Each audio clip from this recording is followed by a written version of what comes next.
Assalamualaikum warahmatullahi wabarakatuh.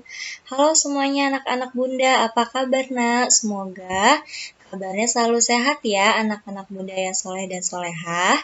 Pada hari ini kita akan membahas mengenai tema dengan judul Bermain di Lingkunganku.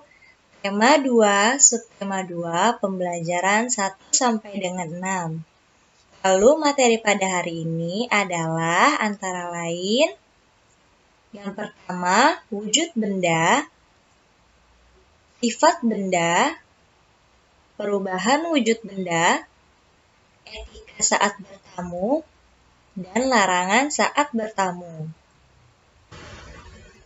Wujud benda.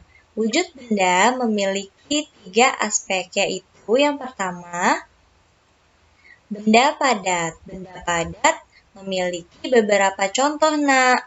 Antara lain, ada meja, papan tulis, botol minum. Lalu selanjutnya adalah benda cair. Contohnya, ada air, sirup, minyak, dan cat. Lalu yang terakhir adalah benda gas. Contohnya yaitu ada udara, balon, dan juga ban. Selanjutnya adalah sifat benda. Sifat benda dari 3 wujud benda adalah antara lain yang pertama, benda padat. Sifat bendanya yaitu yang pertama, bentuk dan ukurannya tidak berubah. Nah, kalau di benda padat, bentuk dan ukurannya tidak dapat berubah ya, nak. Lalu yang kedua, bentuk dan ukurannya tidak dipengaruhi oleh wadahnya. Lalu yang kedua, benda cair. Sifat benda dari benda cair yang pertama, bentuk berubah-ubah mengikuti bentuk wadahnya. Nah, misalkan air dimasukkan ke dalam botol, maka airnya akan membentuk seperti botol. Wadah itu adalah sebuah tempat ya, nak. Lalu yang kedua, benda cair menekan ke segala arah. Jadi, benda cair itu menekan ke segala arah, nak, tidak hanya dengan satu arah. Lalu yang ketiga, ukuran benda cair tetap tidak bergantung pada wadahnya. Lalu yang ketiga adalah benda gas. Sifat benda gas yaitu bentuk dan ukuran gas tidak tetap. Selanjutnya adalah perubahan wujud benda mencair. Mencair adalah perubahan wujud zat padat menjadi cair. Contohnya apa aja ya, Bun? Contohnya yang pertama ada es batu yang dipanaskan. Lalu yang kedua ada coklat yang dipanaskan. Yang ketiga ada lilin yang dipanaskan. Dan yang keempat, ada mentega yang dipanaskan. Nah, kenapa ya es batu, coklat, lilin, mentega yang dipanaskan termasuk ke dalam benda cair? Karena awalnya bentuknya adalah zat padat, lalu berubah menjadi cair karena dipanaskan. Lalu selanjutnya adalah perubahan wujud benda membeku. Membeku adalah perubahan wujud zat cair menjadi zat padat. Contohnya yang pertama, ada lilin cair yang didinginkan, lalu pembuatan agar-agar, dan yang terakhir ada air yang dimasukkan ke dalam freezer.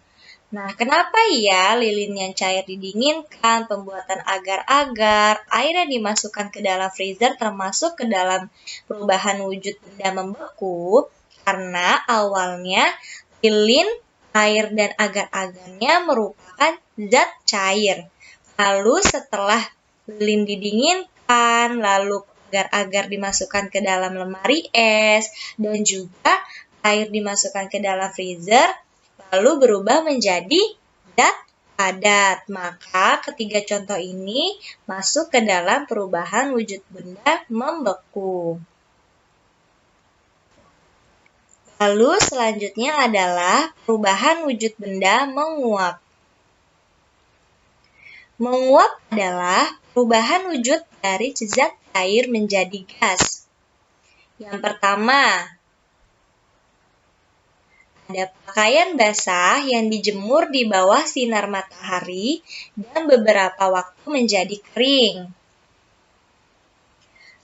Lalu yang kedua, ada air pada panci yang dipanaskan terus-menerus lama-kelamaan menjadi mendidih. Lalu yang ketiga adalah cairan parfum di dalam botol yang dibiarkan terbuka lama-kelamaan akan berkurang.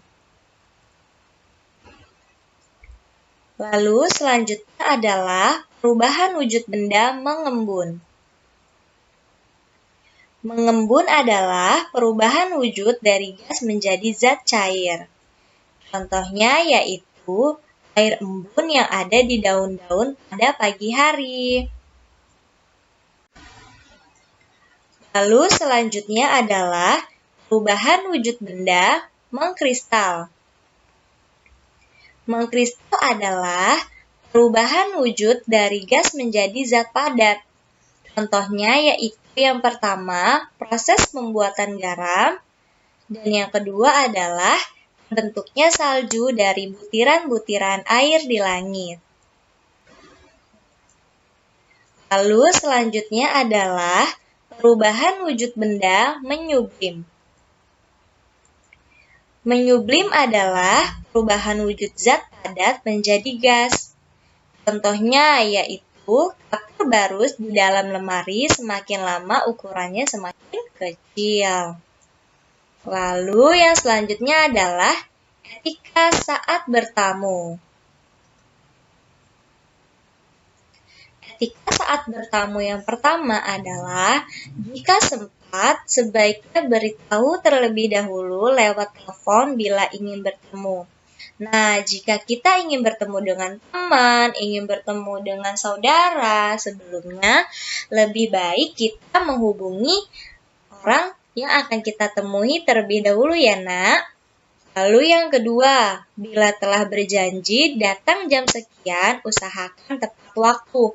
Misalkan kita janjian dengan teman kita pukul 8. Nah, kita harus mengusahakan agar tidak telat. Jadi harus pada pukul 8 sampai atau sebelum jam 8.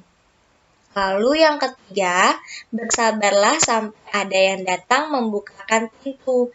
Nah, jadi misalkan kalau kita ke rumah teman atau saudara, lalu kita memanggil teman dengan Assalamualaikum, dengan mengucapkan salam, kita harus selalu sabar sampai